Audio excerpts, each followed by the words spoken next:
Congratulations to the John Muir Drum Corps under the direction of Adriana Collin, Principal Tim Sipple.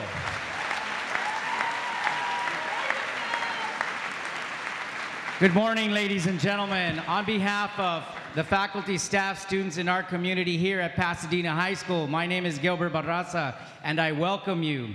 At this time, please rise for the presentation of colors.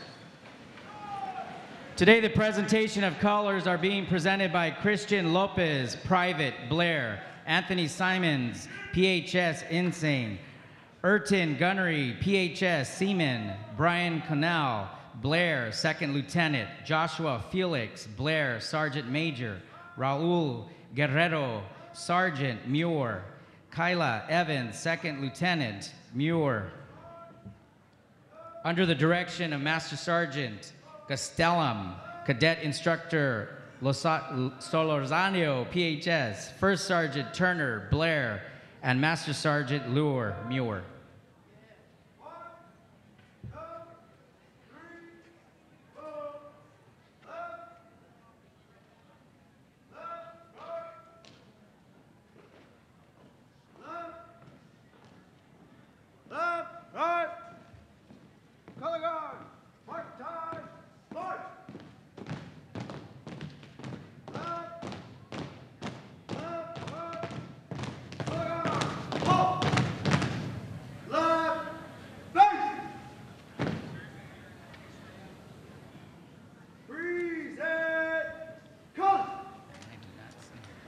Please place your right hand over your heart and repeat after me as we honor America. I pledge allegiance to the flag of the United States of America and to the republic for which it stands, one nation, under God, indivisible, with liberty and justice for all. Thank you. Please remain standing for the removal of colors.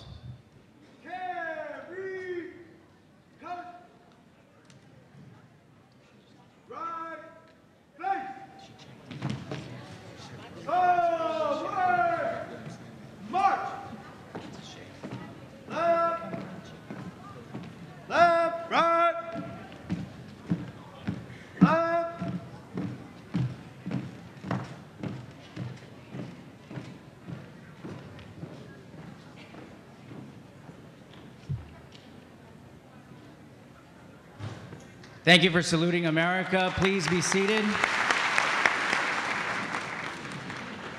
At this time, we bring to the podium a renowned Bulldog fan and PUSD fan, and that is our Board President, Renatta Cooper.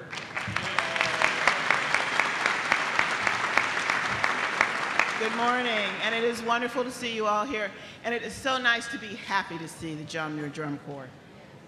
No football game at stake. I am happy to see you all here this morning and to welcome you to what I hope, can you hear me? Okay, to what I hope will be a wonderful, fulfilling academic year for all of you. I am very proud of the work that you do and proud of our school district. At the same time, I would be dishonest if I didn't tell you I was aware of some of the challenges that our school district faces, our school district and all school districts face, in terms of this whole issue of public perception and the kind of tension that's being pitted against public employees these days.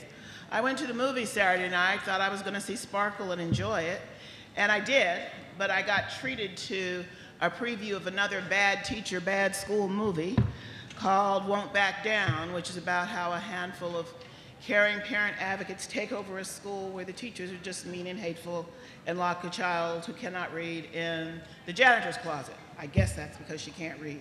We know this happens all the time, right? Teachers always locking kids in janitor's closets. And then in the Frank Brunei's column in the New York Times on Sunday, he wrote about that film, which he has seen, and one of the things he said about the film, although he didn't name who did it, that the financial backers of the film are supporters of charter school. Now, isn't that interesting? What a surprise, what a surprise. I think that politically there's a lot going on, and I'm not gonna, and I hope that you all are aware of it. There are reasons why public education is so under the gun these days. and most of them have everything to do with money and not a whole lot to do with anything else. It is a challenge for you to do your best work under this kind of scrutiny. It is a challenge for you to teach your students to be critical thinkers in an era where so few adults think critically about issues. But all the more reason why we should be teaching the students to be critical thinkers, because people that think critically are able to make good decisions and decisions that benefit them in the long run. There was an article in Saturday's paper about a good teacher is hard to keep. And I do hope that we're able to keep all of you, and I hope that you are all doing your best for our students every day. And one of the things it mentions in here is that one of the things that makes teachers feel important, validated, and respected is to be a part of the decision-making process in their district and at their school sites. And it is my hope that you are provided with opportunities to play that kind of leadership role if it is your desire to do so, and that your contributions be meaningful, and that you feel that your contributions are meaningful and that you do make a difference. You do make a difference every day for what you do with the children, but we're living in an era that demands a lot more from us. And I just want you to know that I'm out there swinging for you every day. Now, in terms of swinging for you, and I don't mean partying swinging, that would be nice, but unfortunately that's not my reality anymore, too old for it. But I have some numbers I wanted to read out to you in terms of leadership. Pasadena High School, in the year 2013-2014, you could be the recipients of $2,280,098. McKinley Elementary, you could have $1,118,129. Madison Elementary, $525,000, $260. Willard, $600,541. Wilson, $745,902. Blair, $1,245,344. John Muir, $1,303,419 bucks. Sierra Madre, $840,998. I could go on, but you're getting the drift. These are all numbers that your school sites will be receiving in the 2013-2014 academic year if the Our Children, Our Future initiative passes. That is money that will go directly to your school site, where you will have an opportunity to make a decision about how that money is spent. It goes up after there. That's the lower amount. If you go to the Our Children, Our Future website, you can look up your school. You put in your name of your school and the zip code, because a lot of our schools on the state have the same name, but there's only one Blair. Only one Blair in the state of California. But you can look up and see exactly how much money would be coming to your school, and I believe that you could probably find something to do with it. Now, your union is not supporting this initiative. They're supporting the governor's initiative, and I understand why, and I'm sure you understand why. But think back to what I said about thinking critically. Think back to what's been lost from our district. Think about the reality of what happens to our public schools if the governor's initiative passes. And do yourself a favor and vote for an initiative that's going to bring some resources to your school that you will have the control over how it spends. I'm not telling you not to vote for the other one, but I'm telling you to think about, do like so many other people fail to do, and think about your own best interests. And I hate to think about what will happen if this does not pass because of the opportunity to bring funding to the schools. And there are some administrative types who don't support it because they don't like it, that the money goes directly to the school site level and administrators don't have an opportunity to dictate how it will be spent. But the way I look at it is so much has been taken away from the school sites that I trust the school sites to make good decisions when it comes to putting something back.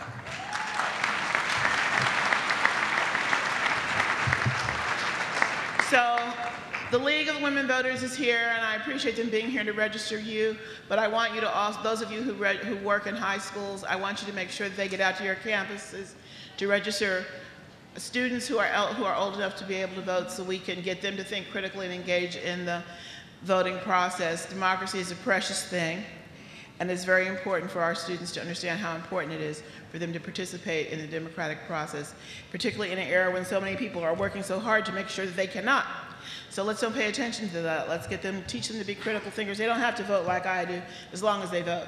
Of course, if they think critically, they might vote like me. But anyway, that's but who says I'm perfect? Certainly not me or no one that knows me well. Anyway, I want to welcome you. I want to thank Mr. Barraza and the staff at PHS, particularly the maintenance staff, for getting the facility ready for you all today. Thank you very much.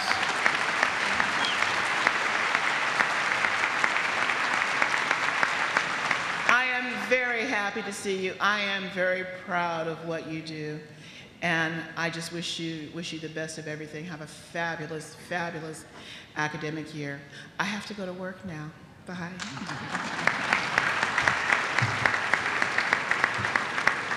As you know, we have quite a few employees who go above and beyond the call of duty. They do their job with a cause and a passion. It is time to honor some PUSD employees who exemplify this manner, and to introduce our Classified Employee of the Year. Please welcome Chief Facilities Officer David Asgargara. Thank you, Gilbert, and welcome back. I have the honor of saying a few words about the 2012 Classified Employee of the Year, Mr. Sam Loera, the head custodian at the Ed Center.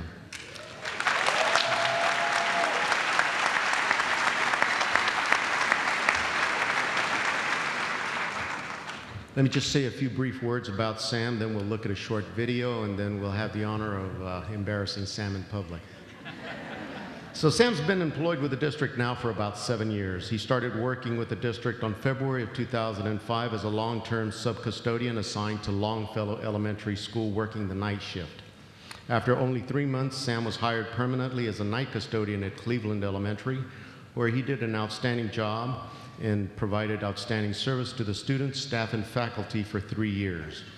On May of 2008, Sam took the test, interviewed, and was selected as the head custodian at Rose City High School, where again he and his staff maintained the campus in an outstanding manner. In 2010, October 2010, we had a unique opportunity to fill the position of head custodian at the Ed Center. It's a very key position. It's where most of the people that come to the district for the first time, that's the first impression they get of us. So we wanted to have just the right person, the right fit, and we were very pleased to be able to have Sam available at that time. He was selected to be the head custodian on October of 2010. Sam and his team have done an outstanding job maintaining the building and the grounds in a way that makes us all proud to work there and makes a very positive impression on all those who come to visit us. At this time, I'd like to share with you a very short video. Sam is a perfect example of what's good about our custodial department.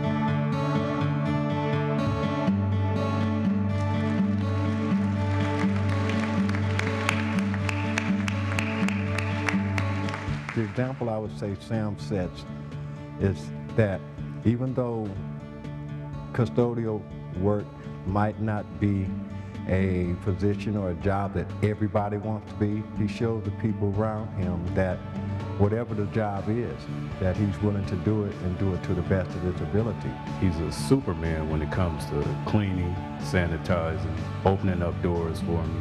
Anything that our office has asked of him, he's always done it with a smile. And then it's kind of like, what else? Do you have anything else? He's always very, very nice. Every time we call him, he's here within 1 minute. And we all appreciate him very much. Regardless of how busy he is, he just takes the time to either stop in and ask if there's anything that he can help with. He's always there whenever you need him. He's just, you know, he helps you with everything. He doesn't like let you down. He's a real funny guy, and he takes his job serious. Sam is a humble individual. He's very respectful to staff. He's respectful to the people that he works for and around. The thing that makes Sam an effective supervisor is that with him dealing with the different subs, he looks at that individual and listens and watches what they do, and he goes out his way to explain to them what they need to do to make sure that the job is done right. he's the kind of guy, person that when he asks you to do something, he'll actually explain in detail, and he makes real sure that you understand it. He'll ask, what can he do to make things better? And that's one of the unique things about him with his leadership. I like working for Sam. And it's just, I think, that personal approach that makes everyone just like Sam. It automatically puts other people at ease. And when they talk to him and they see that he truly listens to what they have to say and demonstrates a true concern, then that reflects on everybody. His work speaks for himself, basically, and how people feel about him. He always has a good attitude. He's always happy. He's never ever said no to us, I think. I think we owe him like 10 lunches. He's just awesome. When you look at his work, you can see that Sam has did whatever it takes to make that the best product that he can put out. There's nothing bad about my job, I love everything I do. I enjoy doing it. I like to see it as the before and after. That's how I always see it, you get there, it's all messy, and you take care of it, and I always see it that way. And I take pride in my work. I'm so proud once I get that clean. I'm like, did a good job, Sam. Thank you for being the person that you are. Thank you for reflecting what's good about our department. It's just been a pleasure. My dad taught me, he told me once, he's like, no matter what you do it right. It doesn't matter if it's, if you're building something, if you're cleaning, if you're flying an airplane, whatever it is, you gotta be responsible, and you gotta do a good job. Always do your best.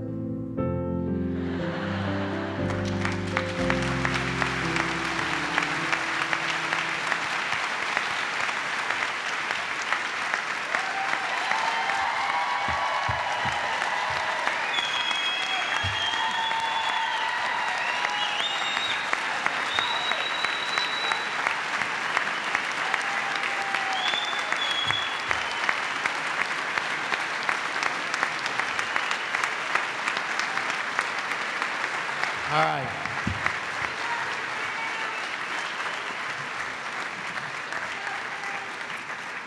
Great. So with that, I'm very pleased and honored to introduce to you the 2012 Classified Employee of the Year, Mr. Sam Loera.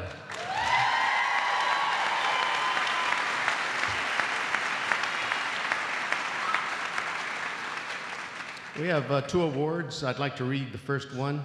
It is 2012 PUSD Classified Employee of the Year, Sam Loera, for your service and dedication to the students of Pasadena Unified School District.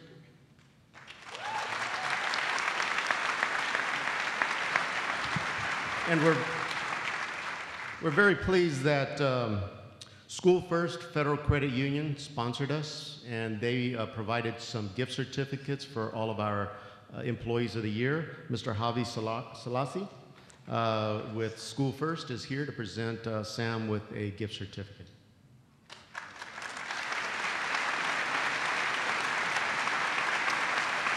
And with that, I'll give you Sam.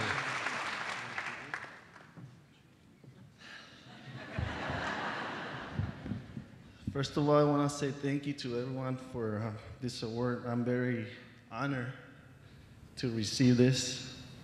And thanks to PUSD for giving me the opportunity to work here for you. And this is not just me, this is for our whole department, the custodial department.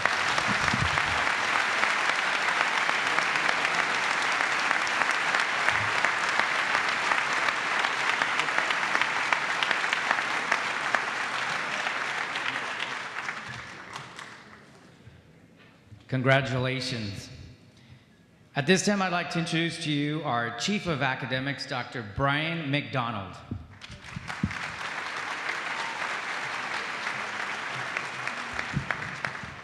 Good morning, Team PUSD. Welcome back. Hope you had a very restful summer, that you are recharged and ready to go. Just last October, when I arrived in Pasadena, one of the first schools that I visited was Don Benito. Don Benito. And when I walked onto that campus, the principal, Julianne Reynoso, was away at a workshop. But I decided, rather than leaving, to take a quick tour of the campus. And what I saw impressed me a great deal.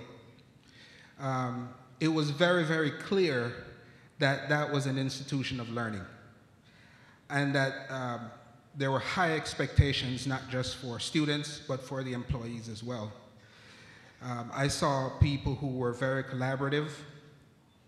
I saw a school with strong systems in place. And I knew right away that there was a good principal at that school, even though I hadn't met her. And subsequent to that, after meeting Julie and talking to her and just observing her, I grew to appreciate what she does for this district so much more. She is a go-getter. She has that can-do attitude. She's an eager beaver. If recently the superintendent sent out an email about an opportunity to get some online support for students, and Julie was the first principal to respond to the superintendent saying, I'm going to try that, or I'm trying that, or something to that effect. So it goes to show how professional Julie is. She has a strong rapport with her staff and students. And she's just a wonderful, strong, excellent principal.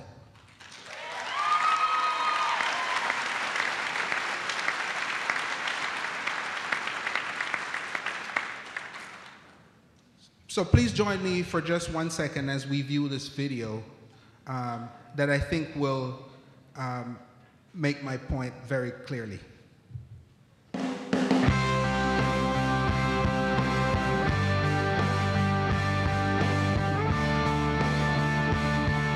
I just want to commend Mrs. Reynoso for the wonderful job she's done. Anyone that has the pleasure of working with her or for her are the luckiest people in education. The whole school has improved dramatically since she's been here. The test scores have gone up. The kids are happier to come to school now. I've learned so much from you about being able to roll with the punches, about being able to find the good in the most challenging situations. Julie, I've been involved in education and kids almost my entire life, and you are the most wonderful gift you've been given to our family that I can imagine. In the entire Don Benito family of 670 kids, we are just so lucky to have you. Thank you for everything.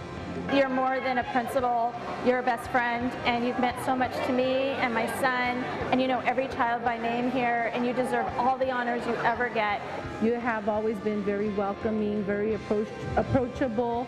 You also have listened to all of our concerns, and you've been a great leader. I hope you feel the impact that you bring to this community and every single student. You're the best. What can I say? I love you. And we love you. We are just so grateful that you are here. Thanks, Julie. Do you want to say something about Mrs. Reynoso? What I really admire about her is, besides the fact that she looks fabulous all the time, is that she has an amazing ability to look at all of the different interests and somehow come up with a solution that seems to balance all of the interests in a really appropriate way. And I just so appreciate her leadership and guidance. You always try your best to make this school the most awesome Don Benito rocks kind of school. Yay, Don Benito! Don't go anywhere, Julie. Keep doing what you're doing. We love you and we need you here. Thanks. Julie, I love you. You're the best boss I have ever had. Thank you for your guidance and support. Congratulations on Principal of the Year. Ms. Reynoso, you are the greatest boss I've ever had. And thank you for allowing me to be me on this campus. Please accept my humble gratitude. Forever your servant. Thank you. This is just a wonderful privilege to work for you. I'm so honored, and I love you, and thank you so much for all you do. 3 cheers for Mrs. Reynoso.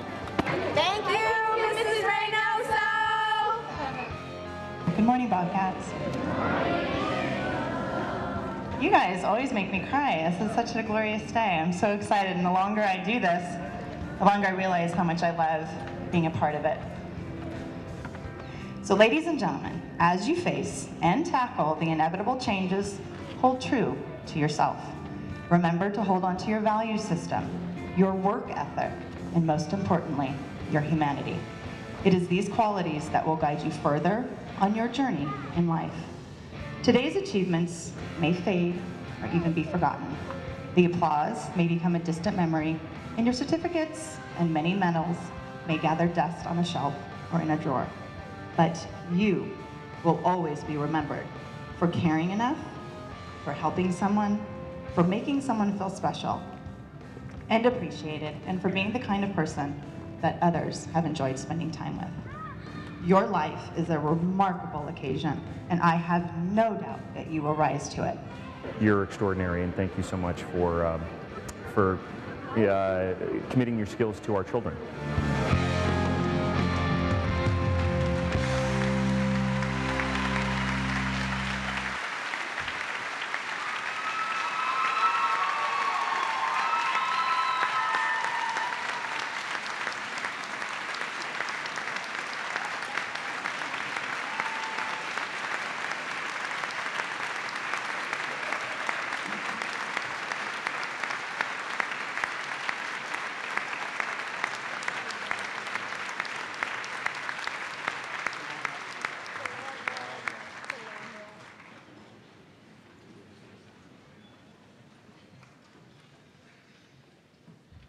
I just want to add one more thing. Just this past school year, through the leadership of Julie and through the hard work of our outstanding staff, Don Benito was named a California Distinguished Campus.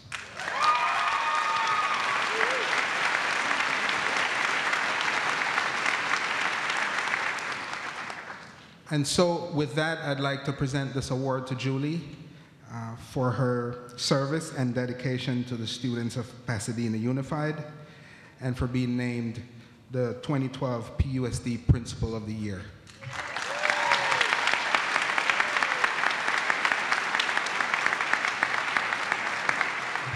And as was said earlier, all of our winners or employees of the year are being presented with a cash award from the Schools First Credit Union. Thank you, Schools First.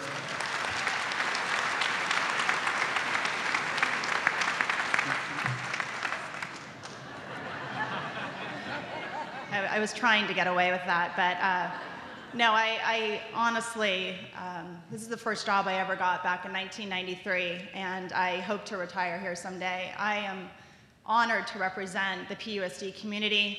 I've worked at 4 different schools in this district and have adored each and every one of them, but I'd be remiss to say that without each and every one of you that I have worked with, I would not be standing here today leading a campus here in Pasadena. It is a proud moment. I am very blessed, and most importantly, I honestly can say that I have loved the most important thing in my life are the children that I serve, and I am looking forward to seeing their faces in 2 days, and I hope you have that much glory and compassion and just an undying enthusiasm about what you do, because it is the greatest job in the whole wide world. Thank you very much.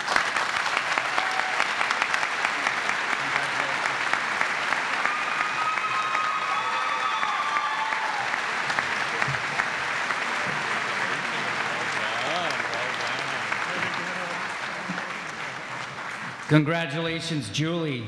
And now we bring to the stage middle school principal Sarah Renchenko.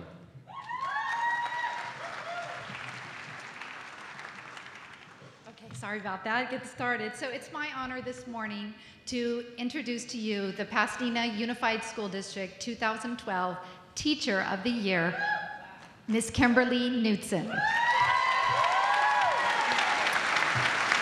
I've had the pleasure of being Kim's principal at Hamilton Elementary and now for the past 4 years at Wilson Middle School. I've been fortunate enough to work with excellent teachers, colleagues that I've supervised as well as worked with in Pasadena for 25 years, and it's wonderful to see a teacher being honored for what she loves every day, which is teaching math and science. Kim especially loves math. She loves math jokes, math problems, math strategies, math anything, and all that know her know this. She's always willing and eager to share the latest strategy with a colleague. On the same note, Kim exemplifies a lifelong learner. It's been a privilege to watch her grow and develop as a teacher, always trying some new technology or new strategy and refining the things that have worked. Her students not only understand math, which can be very challenging, but also take on her enthusiasm and learn to love it too. Unfortunately, by the time many of our students enter middle school, they've developed a mindset that they're not good at math. Kim makes her students believe in themselves and their ability to succeed in math, and this is a true gift. In the video that you're about to see, you'll see how Kimberly connects with her students. She engages them in the learning, and above all, she inspires them to do their best. I know after this video, everyone will be inspired by the power of a great teacher. It'll motivate all of us as we enter the new school year to appreciate, to guide, to respect, and value our students as we help them grow into responsible and lifelong learners. So please enjoy this video of our Teacher of the Year, Kimberly Knudson.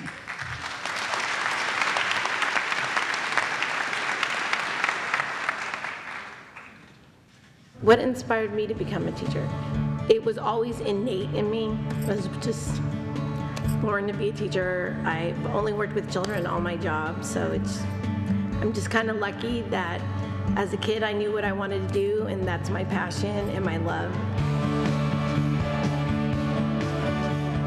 My name is Kimberly Knudson. I teach at Wilson Middle School Math and Science, 7th grade.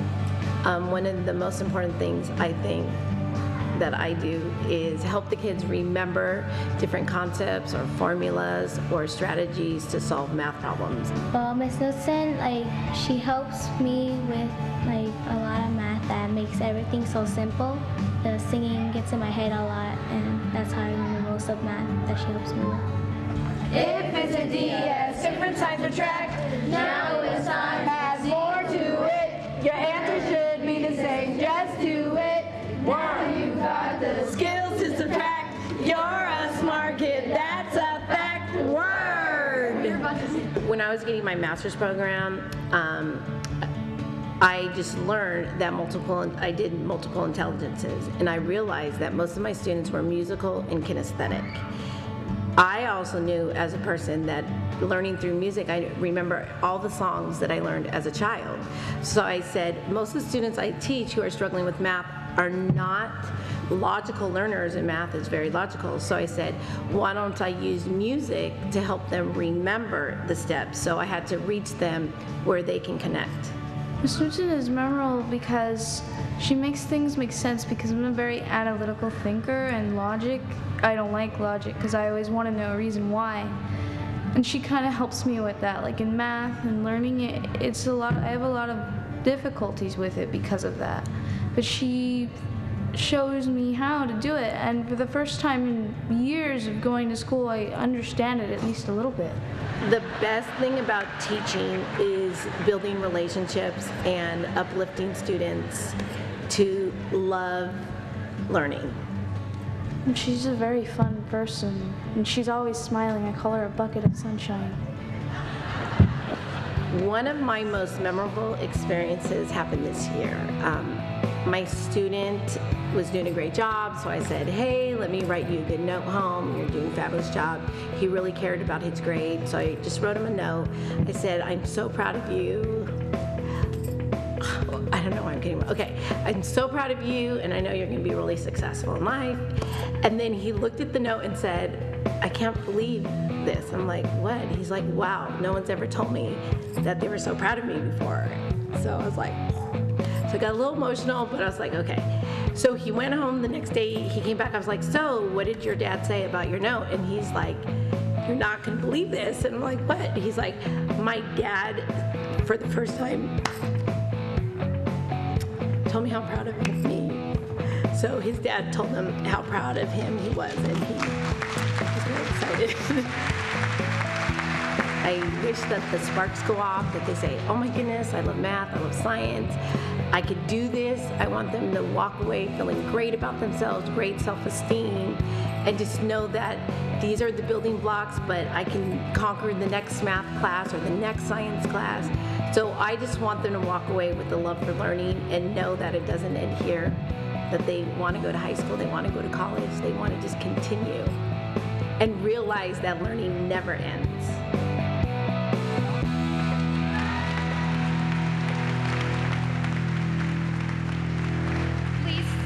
Join me in honoring Kimberly Knudson, our Bucket of Sunshine Pasadena Teacher of the Year 2012.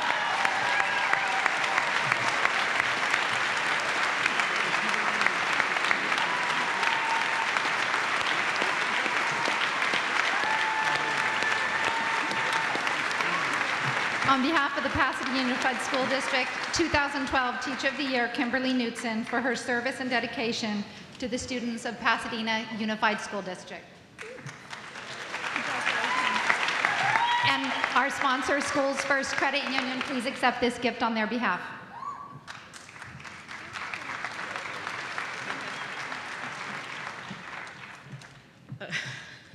All right, I am so thankful and honored to get this award for something that I love to do.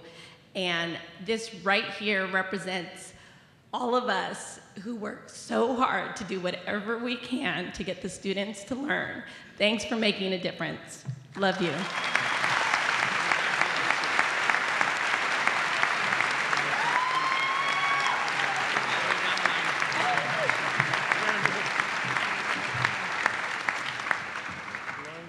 Representing all parents, we have a parent here today who believes in PUSD and has had children at Burbank, San Rafael, Don Benito. Currently, she has one son in the Mandarin Dual Language Program at Field, 3 at Marshall, and she just assured me 1 for PHS and the water polo.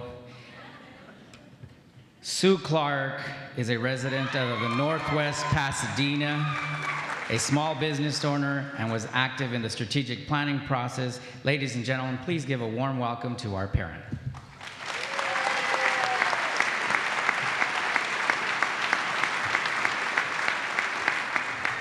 Good morning, everybody. I know all of us feel like it's still summer, but school does start officially in 2 days, and I'm sure just like my children are so excited to go back to school, you are so excited to go back yourselves. It is such an honor for me to represent the parents of PUSD. I really wish that every parent within PUSD could take the opportunity to be here today. It really is amazing to just see everyone together and see the entire PUSD team. When I was asked to come and share about parent engagement, I thought, oh my goodness, I am going to come to talk about parent engagement. And I think one of the reasons why I was asked is because I have so many children within the district. And because we represent so many different parts of the body, I thought, oh, what a better way to explain about parent engagement than coming from an analogy that just like there are different parts to a body, and just like that there are different schools in PUSD, we've had the opportunity to hear from several of those schools. And it's interesting that while the heart, the brain, and the internal organs are not seen on the outside, they are vital to the functioning of our bodies in schools and in the district settings. While currently you see usually administrators, principals, school board members, teachers that are usually on the front line and they're displayed for everyone to see, the organization and every school could not function properly without the countless unnamed and unseen members of the staff. Today was a wonderful representation of that.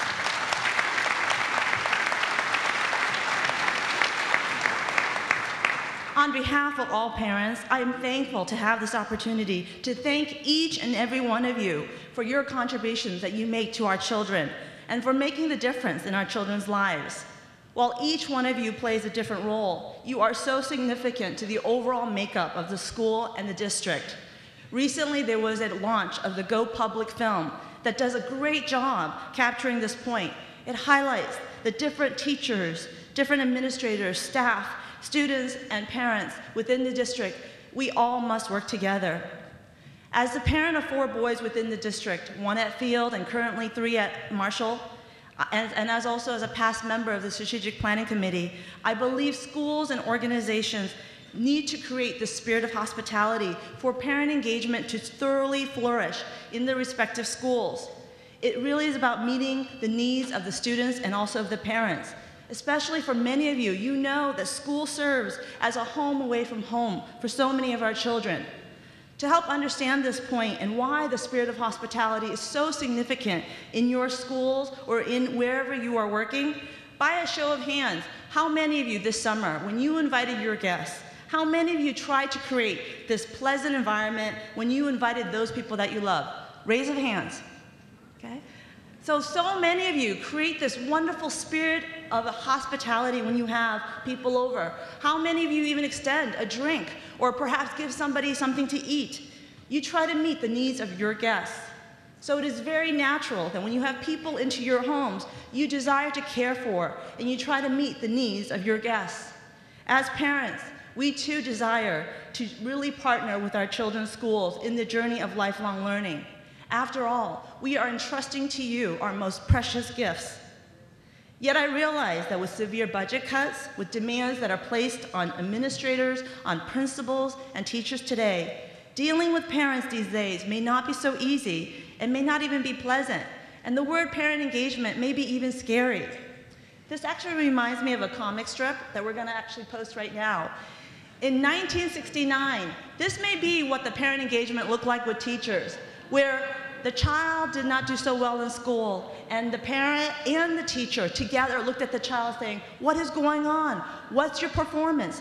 What are we going to do? Today, sadly, this may be what you think of when you think of parent engagement. It's now the parent and the child looking at the teacher going, what's wrong with you? This is the opportunity that as a parent of PUSD, I wanted to take the opportunity to understand and tell you, as parents, we absolutely understand the demands that our schools have. And again, we know it is not pleasant sometimes to deal with some of the parents that are more challenging. As a mom of a special needs student, I understand even the demands of what special needs children bring. But I do believe that we're on the same page when it comes to a child's education.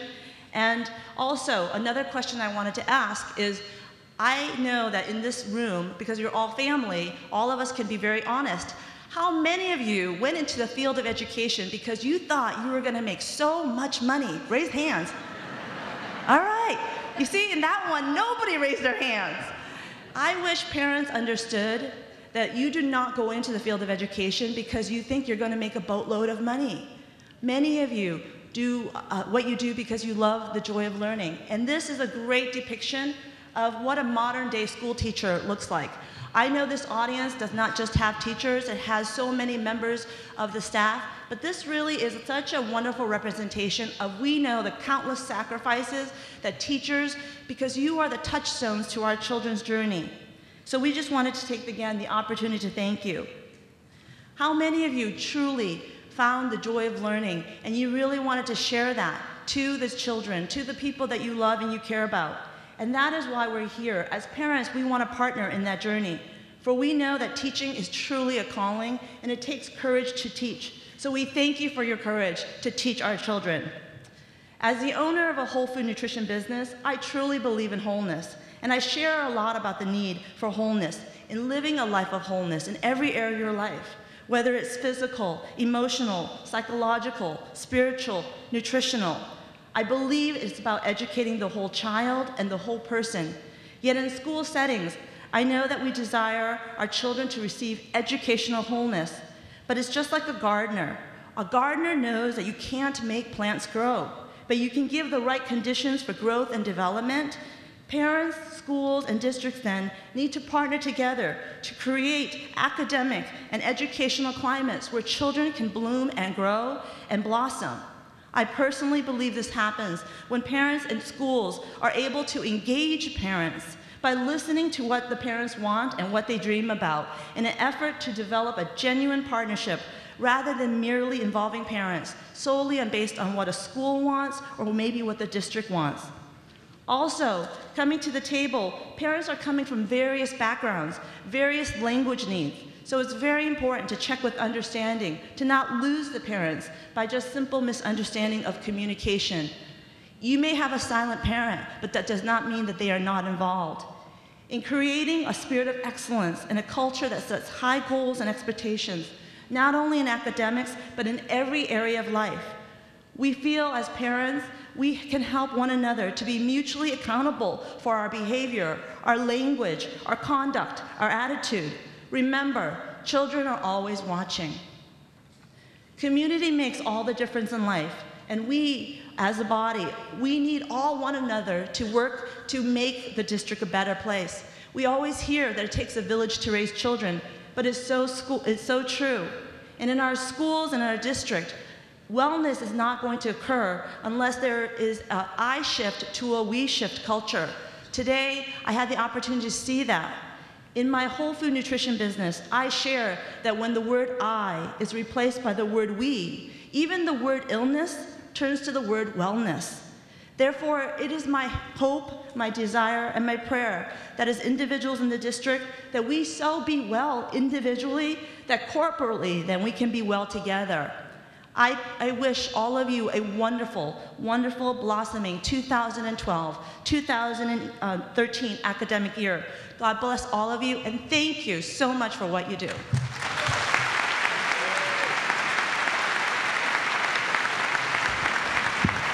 Very inspiring, Sue.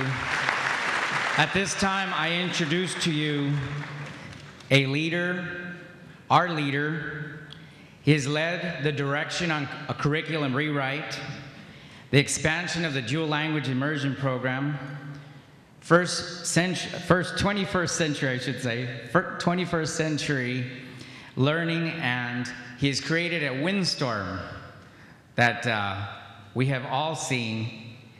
And I have here that Dorothy and Toto would also admire this windstorm.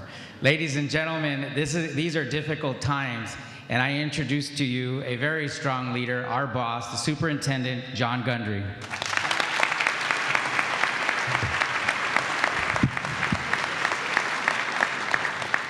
Thank you, Gilbert. I didn't know I was responsible for the windstorm, but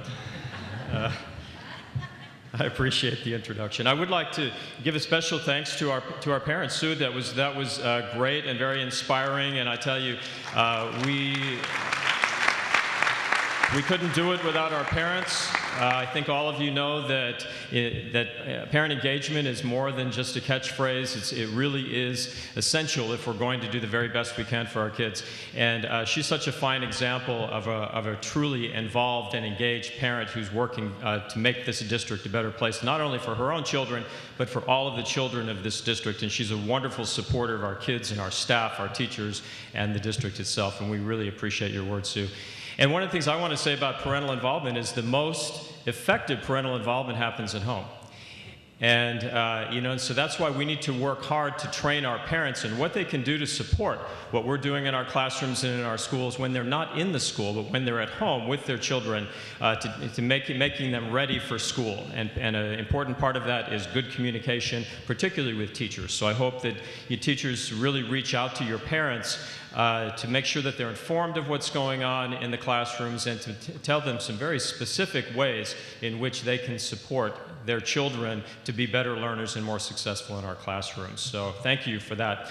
I'd also like to acknowledge our Employees of the Year, who we just honored, and say that all three of them are truly outstanding at what they do, but they only represent the many others sitting in this room and who are not here with us today who are deserving of a similar honor. So we don't just have one great teacher, we have many, many great teachers, and we're simply honoring one of many today. And I think Sam said that when he left the stage and said that this was for all of his colleagues. And so these people are representing you and what you do every day, and we really appreciate them and want to take, as often as we can, the opportunity to honor our own. So thank you to each one of them for the outstanding work and for representing your profession in a truly exemplary way. I'd like to acknowledge a few people sitting here behind me who have not been acknowledged yet. Some of them you've met, but we also have our HR Chief, Yolanda Mendoza, is joining us today. Our Chief of Business, John Papalardo. And we have 3 board members here, Mr. Scott Phelps in the back, Ms. Kim Kenny, the clerk of the board, and our Vice President of the Board of Education, Mr. Ed Honowitz. And I don't know if they're still here, but I'd like to thank the students who participated earlier, the Muir Drum Corps. Aren't they exciting?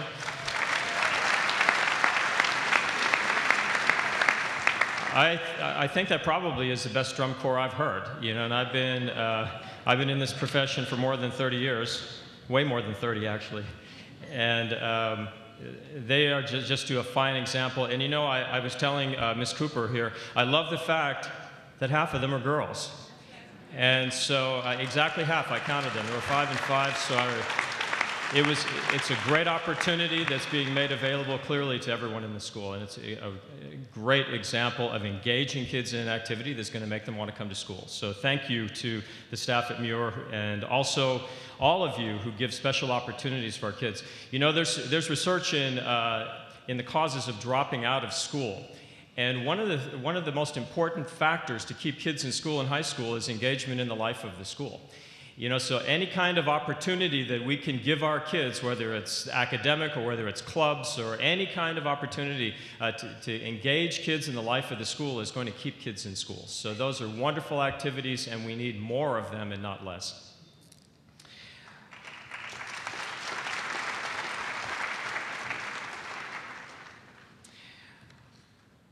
Okay, I know that we're running behind, so I'm going to try to abbreviate things here. I've got a long script, and I'm not going to go through it. I'm just going to give you the highlights. You know, one of the things I like to... That got applause? Okay, take that as a cue. One of the things I started teaching in 1978, right after I graduated from college, and I did not intend to be a career educator when I went through that program. I was going to teach. I saw teaching as an opportunity to give something back to my community for a couple of years, and then I wanted to go back to school and get an advanced degree and be an anthropologist. That was my life plan. Of course, being an educator is sort of being an anthropologist, you know.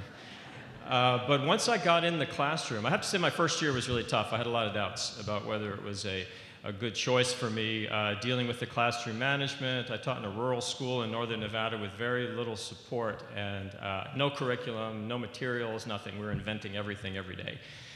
And it was a tough experience, but I did stay with it. And after I taught 2 or 3 years, I started to love it. And then I just couldn't think of doing anything else. And I was a classroom teacher for 16 years before I became an administrator. And my 2 favorite jobs, still have had a lot of jobs in the school system, and my 2 favorite jobs are still classroom teacher and elementary school principal. And those are the jobs where I felt most connected to kids and families and felt like I really was doing something important every day, because that's actually why I got into the profession. I wanted a job that was going to make me feel at the end of every day that I had given something important back to my community and done something that was going to make a lasting difference in the lives of kids. And, well, not just kids, but even adults. You know, I think the adults benefit from a strong school system as well. And being an educator has not disappointed, and that's why, you know, 34 years later, I'm still standing here as a professional educator and coming to work every day feeling that I chose a profession where I can really make a difference in the lives of our children and of our community. One of the things I loved about teaching, too, when I was a classroom teacher, is it was an opportunity every single year to start over. I just thought that was a great thing about being an educator, because no matter how, if you had a rough year, it was going to end. You know, I just thought that was a great thing. And then you can rejuvenate and get excited again during the summer. And I actually got a little bored over the summer. After a few years, I started teaching summer school because I thought the break was too long. But maybe you don't agree, but... But I kind of missed the kids during the summer, and so I would teach summer school and then take a shorter vacation. But I just loved being able to come back and feel good about starting over every single year. And I felt every year it was an opportunity to reinvent myself and make myself a better teacher year after year after year. And so no matter how the previous year was, you had an opportunity to come into it fresh, feeling good about it, feeling excited, and there are very few professions that offer that opportunity. In most professions, you go and you just are going until retirement, and there doesn't seem to be any end to it. And that's not true in this profession, particularly for those of you who work in the schools, because you do start fresh every year and get to see your friends and your colleagues and the new faces of kids coming in. And I just think it's one of the wonderful things about being an educator is the fact that you are refreshed every single year. And I hope that you're feeling that way this morning as you come back for a brand new school year. So I feel it less in my position than I used to when I was in the school, but also I still have that opportunity because we still have a clear beginning, middle, and end, even at the central offices, and an opportunity and an obligation to do things better and more efficiently each year. So I hope that you're feeling good about being here today and that you're excited about seeing the kids walk through your door on Wednesday.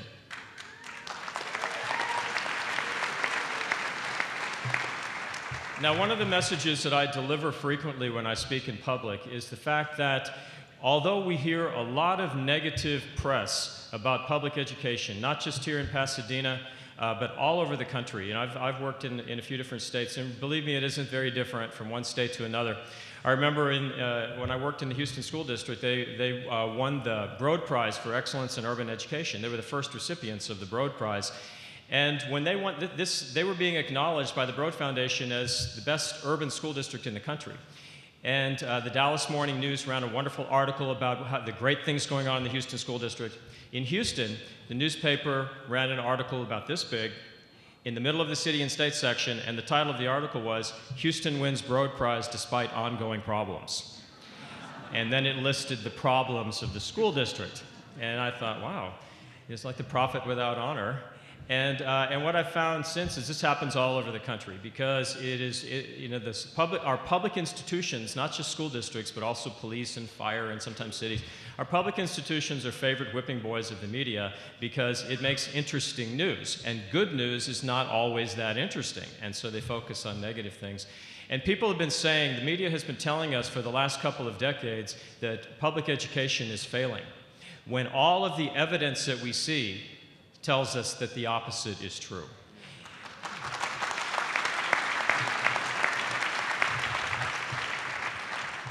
I would challenge, when I became an assistant principal, I was at a large urban high school, and I was having to assess the teachers in the math department. I didn't even know what they were doing.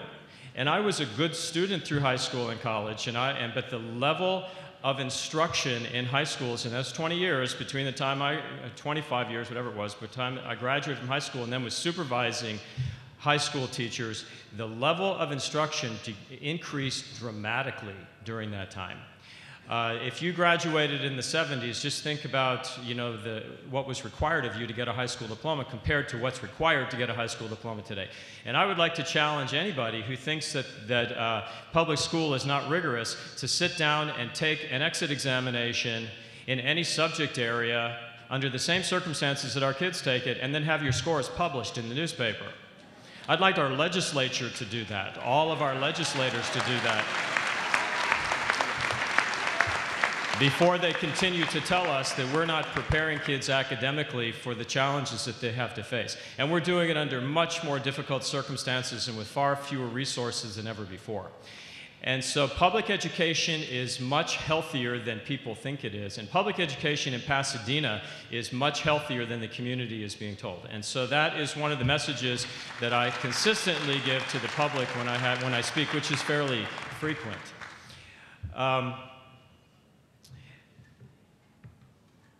As you all know, I'm not going to dwell on this, but as you all know, we're facing some significant budget challenges. Ms. Cooper was talking about the ballot initiatives facing us in November. There are two that would bring, one that would bring more money to public education, and one that the governor's initiative doesn't bring us new money, but it prevents further cuts to education. So both would be, either one would be beneficial to us.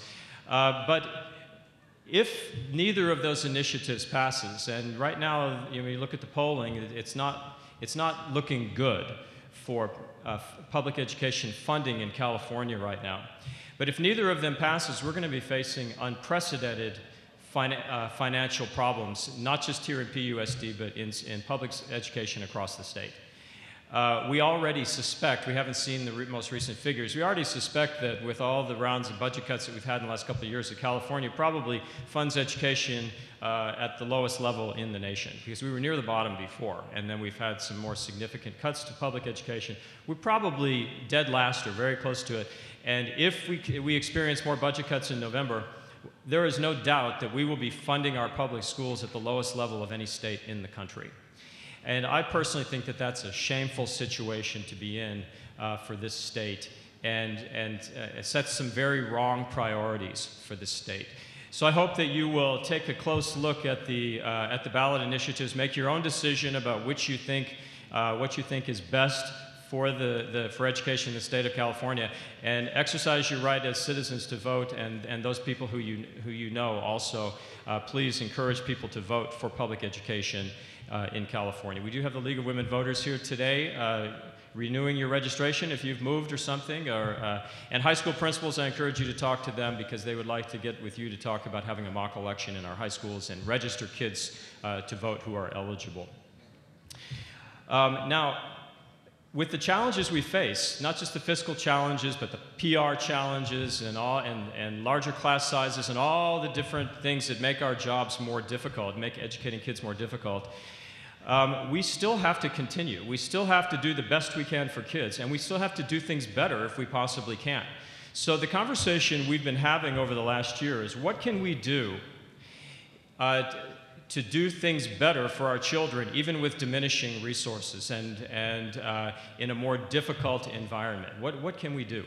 Well, I believe the answer is we don't have millions of dollars to bring in all kinds of new programs, and so the answer is to do things more efficiently and to teach kids what they're going to need to know in order to be successful in the 21st century economy, much of which we're unaware of right now. You know, that's part of the challenge of the 21st century, is that technology is causing our culture to change so quickly. The job market changes quickly. And we could be preparing kids, particularly those coming into kindergarten, we could be preparing them for jobs in the economy that we don't even understand right now, because our culture changes so quickly. Because of the rapid pace of change in technology. So how do we do that? How do we prepare kids for an unknown future? Well, the answer isn't to do the same thing we've always been doing and to teach them all the same content that we've been teaching them. And I think to make kids successful in this world, it's not necessarily about specific content that we're teaching them, but it's about teaching them the skills that they're going to need to be successful no matter which direction we go. And for that reason, our board adopted what we're calling the 4 C's. These are the hallmark of 21st century learning, and those are critical thinking skills, collaboration skills, the ability to work effectively together, good communication skills, oral and written communication, and also creativity and innovation. And those are not new things. And that's not bringing in a new curriculum. But what that is laying over whatever curriculum we have some important skills that kids will need to have and will serve them well, no matter how the economy and how the world, how the job market changes. And so what we're already engaged in an effort to begin to train our principals and our teachers in what this means to infuse 21st century learning into our classrooms. How many of you have been trained in the design-based learning? How many teachers have been trained in design-based learning? I think there are probably about between 100 and 200 of you who've gotten that training. And thank you, by the way, for those of you who attended. I think it was voluntary on your part, and it's wonderful training. It is the direction that we're taking the district in helping teachers to make learning more interesting, more engaging, more relevant, and tied to something in the real world so that kids will be more engaged in learning in the classroom. And so thank you for that. You're going to be hearing a lot more about design-based learning, project-based learning, 21st century skills as the year goes by. We also have a training program coming up for our principals that we're doing in collaboration with with Cal Poly in Pomona. And they're going to develop a training program for our administrators and some of our teacher leaders so that everybody who has affected the schoolhouse will understand what this effort is and how important this is to make learning more engaging for our kids. One of the hallmarks of this is our secondary curriculum rewrite. This last year, we've had a cadre of really outstanding teachers who've been working on rewriting the secondary curriculum. It's near an end. They are infusing this 21st century learning into the new curriculum. We're going to be piloting it out there in some of our classrooms this year and then rolling it out to the whole district the following year. And they have done some amazing work. I would like those of you involved in the curriculum rewrite project to stand so that we can acknowledge the work that you've done.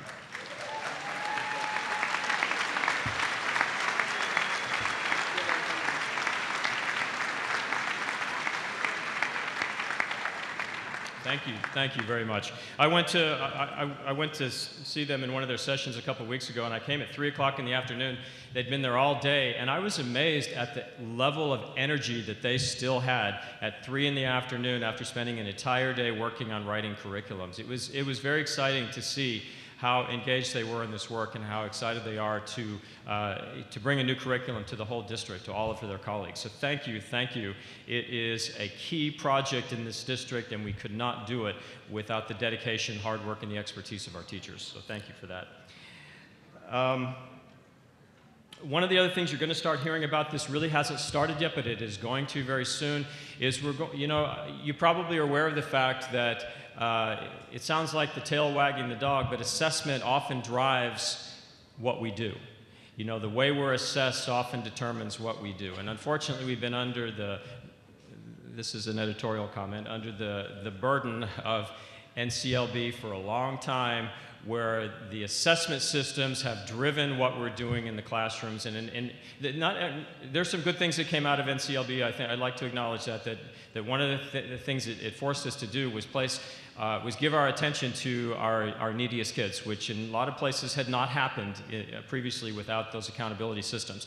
So I do appreciate the fact that NCLB forced us to focus on making all kids successful. So I think that that's a positive thing that came out of NCLB. The problem with it was we had this draconian assessment system that made us start focusing inordinately on standardized tests as if that was the only measure of student success. And I think we all know that that's not true. Now, we are still judged by the results of standardized tests, and so we can't ignore them. But we have to stop thinking that it's the only way of judging student success. And I appreciate a school board that recognizes, all 7 members of our school board recognize that there are many measures of success that we need to be looking at in addition to the way the kids do on CSTs and other standardized measures. And so we're still going to do those things. The public is still going to judge us by those things, so they are important. But we're going to start looking at different ways of assessment. Now, with that in mind, I think that all of our assessment systems need to line up behind what we say our priorities are, and that includes the way we assess ourselves. Teachers, administrators, and so we're embarking, hand in hand with our bargaining units. We're going to begin the process of rewriting our assessment instruments for teachers and administrators, and this is something we think is going to be non-controversial. We're not developing a new assessment instrument to use as a big stick to get people to do what we want to do. What we're doing is developing new assessment instruments that reflect our priorities in bringing 21st century learning to our schools. And assessment instruments really should be about making it clear what we want people to be doing in classrooms, what we want administrators to be doing, so give them a rubric, all of you a rubric, for being successful in your jobs. And that's the way we are approaching the new assessment instruments. This should be helpful to all of you in moving ahead in implementing the initiatives that are most important to the district. And so, like I said, I don't look at assessment instruments as a stick, but as a blueprint for being successful in your jobs. And we will have significant input we've hired some consultants that haven't started yet, but we're going to be working with the teachers union as a part of this process, working hand in hand. It should be a non-controversial instrument when it's all done. That's the idea from the beginning. Nothing is being imposed on anybody, but we're all working together to develop assessment instruments that reflect our values. And so that's something you'll see throughout the year, and hopefully we'll be rolling those out next year, and there'll be some training beforehand. So, and I appreciate the Teachers Union for expressing an interest in working collaboratively with us on this effort. So thank you very much.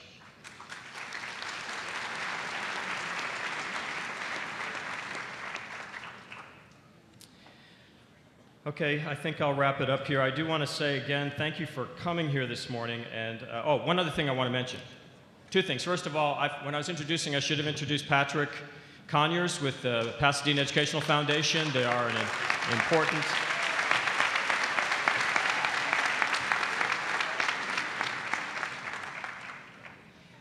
important community partner, and I appreciate Patrick's willingness to be here this morning. And PEF brings tremendous support to this district. I think last year alone, with grants and donations, they raised about $11 million for the district.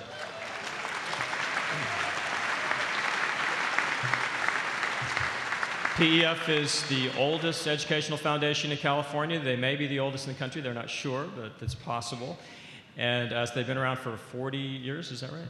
41 years. They've been raising money for children, for schools in Pasadena School District. So thank you very much, Patrick, for being here today. Okay, I'd also like to thank, I know he's here, I saw him, I think over there, UTP President Alvin Nash. Thank you for being here this morning.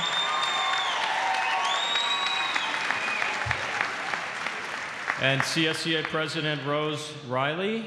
Rose, are you here? Right up here in the front. Okay, and thank you for all the stewards out there on the campuses representing your colleagues, and thank you I'd like to thank all of you for being here today.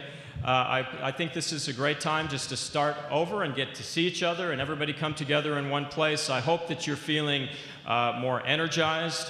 You're going to be hearing just a few new things coming down the pike this year, but things like, for example, we have an effort to build community schools models across our district, working with our partners in the community, the city, the county, nonprofits and businesses in our community to help us work together and make our schools the center of our communities so that we can work more efficiently and more effectively with more and more limited resources.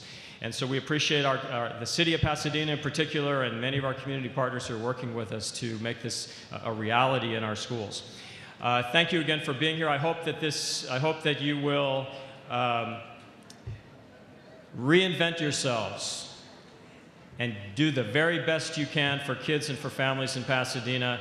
And thank you for your dedicated service to PUSD and to the children and parents of this community. So thank you very much. Oh, and also I forgot to thank the Teamsters. Teamsters, they're really short-handed out there, I'm sure you know, but they did a great job in getting our campuses ready for opening a school. So thank you to the Teamsters.